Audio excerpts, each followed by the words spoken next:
Hello everypony, Prince Alagorn of Aquilonia here, and today I am reviewing the episode Maud Pie. I'm not feeling too well today.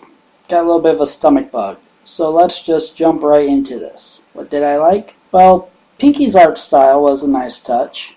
I like it when they mix things up like that, and the childish simplicity of it is really charming to me. I also like the idea of the necklaces. We've often wondered why Pinkie seems so distant from her family. Apparently, she actually isn't. Or if she is, it's her parents she's distant from, and they aren't distant from her either.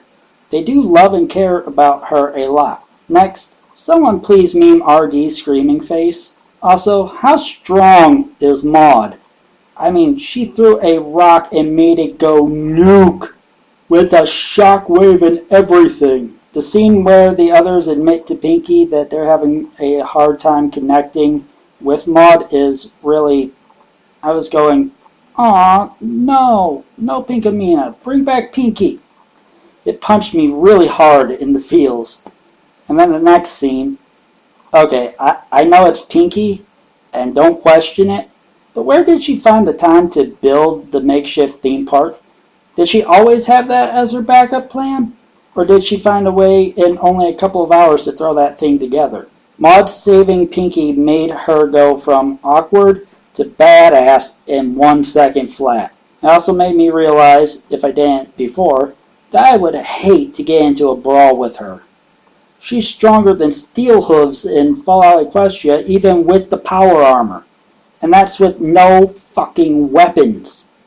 And the Kaiser helmet, well, that certainly seals that the pies come from some sort of Germanic background. Hail, my Saxon kin!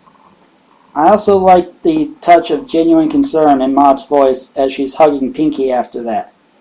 And the last line is a big aww moment.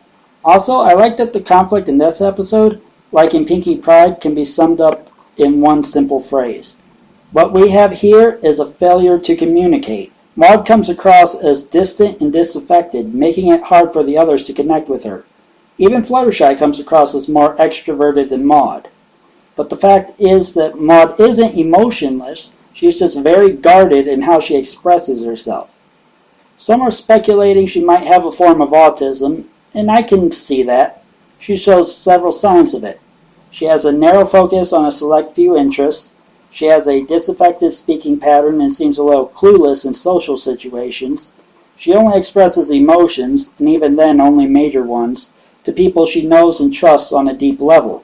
And as someone that has some mild autistic tendencies, I understand all of those signs and can relate to Maud on a personal level. It would also explain a lot about Pinkie, in that it would signify that mental issues run in the family.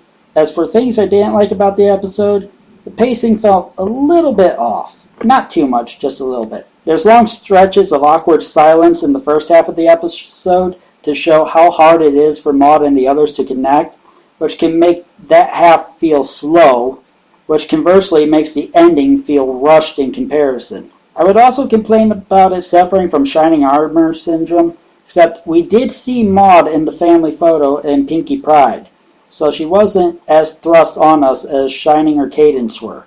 On top of that, this episode did its job in fleshing Maud out, whereas more than 3.5 seasons into the show, Cadence is the only one of those two characters from A Canterlot Wedding that's gotten anything resembling any kind of development. If she's still a bit of a cardboard cutout, then Shining Armor is that thin sheet of paper covering the ridge section of said cardboard. I also would have liked to have seen Inky and Blinky, or whatever their canon names are now, in Mr. and Mrs. Pie when everyone was at the rock farm. They overused the squee effect a little bit too. And lastly, Maud is clearly more of the reserved and stoic character we expect from the other pies, so why doesn't she look Mennonite? The others look extremely Mennonite. Overall, I was uncomfortable with the episode. Maud seemed too awkward and distant to me. But then we got past the midway point and they dumped a ton of development on her at once. And suddenly the episode jumped into my top tier for the season. If you can get past the first half of the episode, you will be rewarded handsomely for it. It is very touching, and Maud proves herself to be a total badass. 4.5 stars. Oh, and here's a pic of a content-looking Maud. I think she looks cute like that. What do you think? Until next time, bye. Hello.